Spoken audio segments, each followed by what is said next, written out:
Gotta love Iron Sheik. Oh man, what a great. Um, so you're a fan since growing up since childhood. You how exactly did you get involved with like the entering the business? What I learned is one thing always leads to another, or the cliche, you got to be in it to win it. So in 1990, I put out a wrestling newsletter, a sheet, pre-internet. It was called Wrestling Then and Now. That led me to doing radio, a wrestling radio segment on a 50,000 watt, very famous New York station, WBAI FM. And this was 3 in the morning. And from there, you're making all kinds of contacts. It's a 50,000 watt New York station. So I started doing agent work, booking these guys for appearances. And what which led me to doing The Wrestler, because I had Nikolai and Johnny Valiant booked for an autograph signing, and the executive producer's best buddy, just walked up to us and approached us and said, my best friend Scott Franklin, the executive producer, the money guy on The Wrestler, you guys would be perfect for this movie. We're working on a wrestling film. And next thing I knew, we were meeting with Darren Aronofsky, one of the greatest filmmakers alive today, and Mhm. I'm hired as the associate producer, or quote unquote the wrestling guy. I was in charge of all the wrestling related stuff, from Mickey's stunt double to Mickey's trainer to getting the ring to taking Aronofsky and crew on the road for 6 months prior to shooting, because Aronofsky wanted it to ring true, and which it did ultimately. Yeah, I mean, that's such an amazing movie. I remember getting to see that when it first came out with Mickey Rourke, and Marissa Tomei, Evan Rachel Wood. So many talented actors and actresses were in that film, documenting and capturing the life of a pro wrestler, um, just coming to life on screen. And so many other people were there too. R-Truth and Ernest the Cat Miller was in I that brought our film. truth into the movie. You And I did. I did 5 or 6 casting calls on that film, and I brought in most of the wrestlers. Some of the wrestlers were brought in by Alpha. Some of them were Alpha's guys.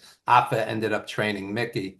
Um, so yeah, our truth was a pleasure to work with, and I I I brought in Romeo Roselli. He was in WWE. A ton of the guys in the film. Andrew Anderson. All kinds of it was a great experience, the whole thing. So I'll tell you a quick story Yeah. that's also chronicled in the book.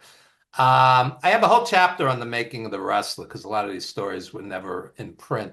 So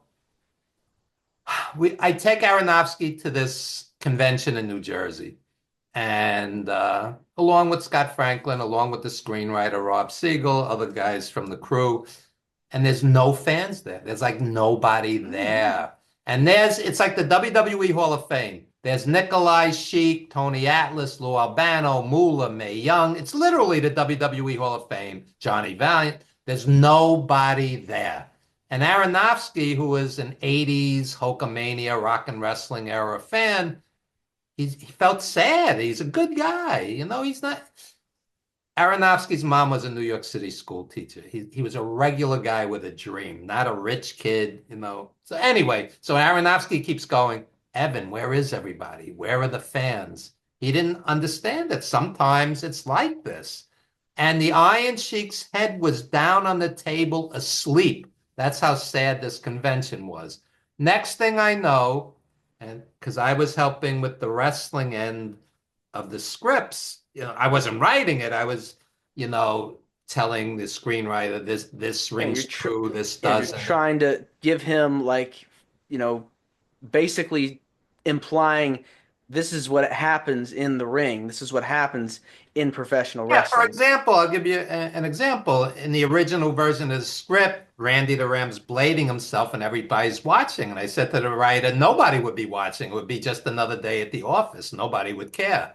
So that was taken out of the script. Next thing I know, this sad convention scene is written into the script. So jump ahead a few years. We're shooting that scene. A lot of the merchandise on the table is my stuff, ironically. I'm helping to set up, the set for that scene so it rings true. And Aronofsky gets this smirk, and all of a sudden he goes, Evan, come here. And I go, yeah. And he goes, I want you to walk up to Mickey last, ask him for an autograph and a Polaroid. All of a sudden I'm acting. I've never acted in my life. There's 125 or so people on set, these giant cameras, and I'm acting. How surreal this is. Mickey walks over to me, whispers in my ear. He goes, just improv it. He thinks I'm an actor. He goes, just improv it. I go, okay. So I do exactly what Aronofsky said. I walked around. I walked up to Mickey last, and the whole time I'm thinking, what am I going to say? And I go, I loved you as a kid. I saw you at the Garden, Madison Square Garden. Can I have your autograph? That's what I would say to a legend. So he looks at me and he's improving it and he goes, what's your name? And now I go, Evan, how surreal this is. I'm playing myself in a fictional movie, how utterly surreal this whole thing is. So Aronofsky comes over, he starts pounding me on the chest. He goes, that was great. That was great. Because I looked like a starstruck fan because I was nervous. I've never acted before. So jump ahead. Now the film is done. It's a year or so later. We're at the New York Film Festival, one of the most prestigious film festivals in the world. Lincoln Center, 2,300 people, sold out. 40 bucks a ticket, sold out. Okay. And I'm in the audience with my girlfriend, who's now my wife.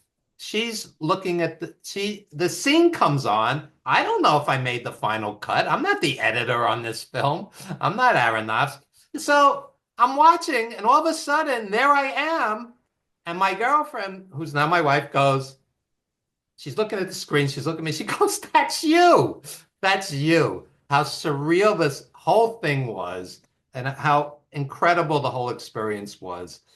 And later, I'm looking around, and there's that really poignant scene where Randy the Ram says to his daughter, I'm just a broken down piece of meat.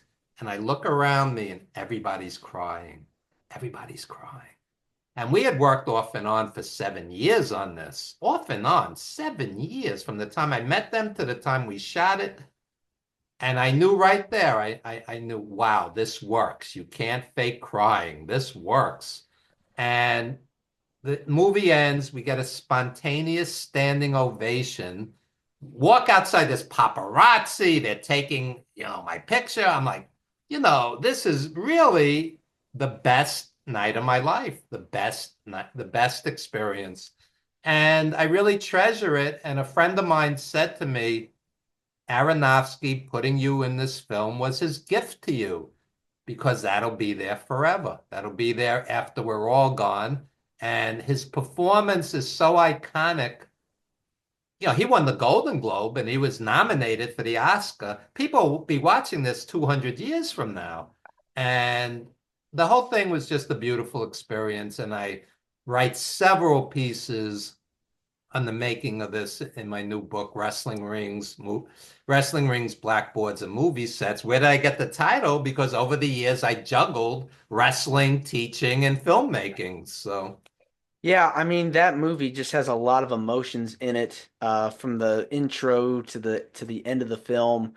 it And of rang course, true. It rang true. I said to Mickey after a screening, I said, what do you think? And he said, I can't look at it. It reminds me of my life. That's how true it rings. I mean, even for him. Yeah.